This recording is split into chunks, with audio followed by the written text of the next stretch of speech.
Bonsoir et bienvenue dans Une minute un livre. Je vous parle ce soir de cet ouvrage pour quelques centimètres en moins, sous la direction de l'Association des personnes de petite taille aux éditions du Cherche Midi 2026, que je remercie pour leur voix. Un ouvrage important qui comble un manque.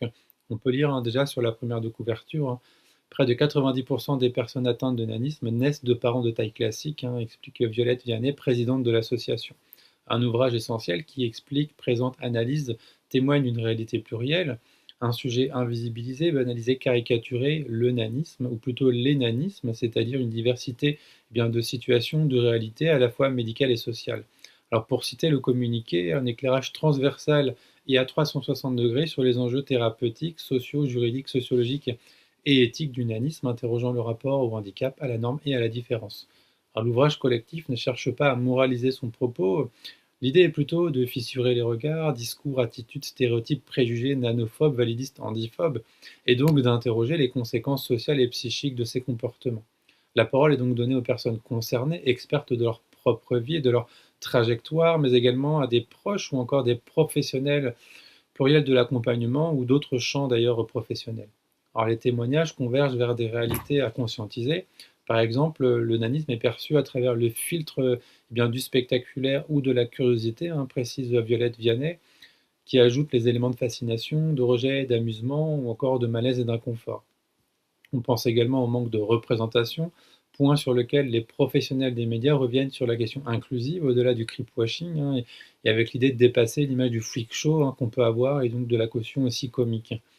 Alors on a également des éléments partagés sur le manque de tact des équipes médicales, le mépris, le rejet, les sobriquets subis au long de sa vie, le fait de devoir se justifier, de ne pas souhaiter des surnoms, de ne pas être appelé par exemple Minimati régulièrement, être globalisé socialement dans un groupe catégorisé, tout le champ des stigmatisations, infantilisation, objetisation, pathologisation ou encore discrimination, les questions aussi d'indignité subie et bien évidemment le manque d'accessibilité avec les obstacles dans les parcours de vie, emploi, autonomie quotidien et une nécessaire résilience parfois des positionnements pluriels face au handicap, entre identification, mise à distance ou réappropriation.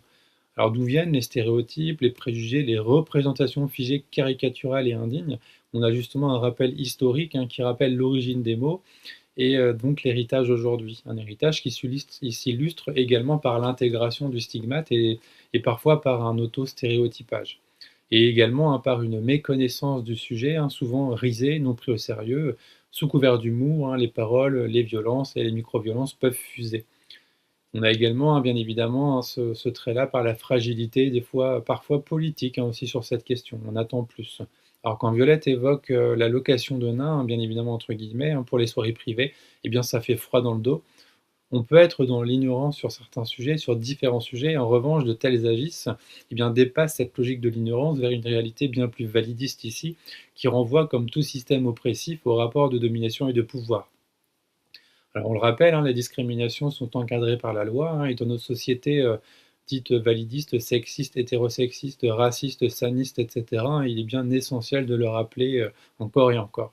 Alors le document propose également d'autres rappels indispensables sous forme de réflexes. Alors je vous en lis une partie. Je ne la considère pas comme une demi-personne de moindre dignité ou de moindre mérite. Je m'adresse à elle directement et pas à la personne qui l'accompagne. Je ne la regarde pas comme si elle était la 8e nain de Blanche-Neige. Je ne dis pas d'elle qu'elle est trop mignonne, ni ne m'autorise à la surnommer Mimi ou Passepartout. Je n'ai pas besoin d'en louer une petite troupe pour mon anniversaire. Je sais que le lancer de nains, toujours entre guillemets, pardon, est interdit, mais que de nombreux autres divertissements dégradants existent encore. Je ne proportionne pas son cerveau à sa taille et n'imagine pas qu'elle vit dans un monde en miniature. Je ne lui caresse pas le crâne, ni ne la suis en marchant sur les genoux. Je ne m'accroupis pas pour lui parler. Je ne m'intéresse pas plus à sa vie sexuelle qu'à celle de mes voisins. Je ne pense pas que les nains ne se reproduisent qu'entre elles. Je suis conscient ou consciente que le nanisme est un handicap.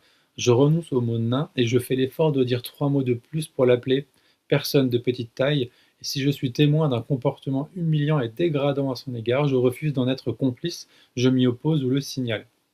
Alors autant de gestes qui relèvent simplement du respect. Un ouvrage donc qui peut déranger, qui peut rendre inconfortable, mais qui doit déranger de toute façon et qui doit encore une fois fissurer finalement tout ce qui vient se heurter au respect des droits humains et à la dignité de chaque personne. Un ouvrage vraiment à découvrir, hein, encore une fois, on a peu, hein, de littérature sur le sujet, donc encore une fois, un ouvrage à connaître, à partager, à diffuser, voilà, un ouvrage dont il faut se saisir. Encore merci pour l'envoi, je vous souhaite une bonne lecture et à bientôt.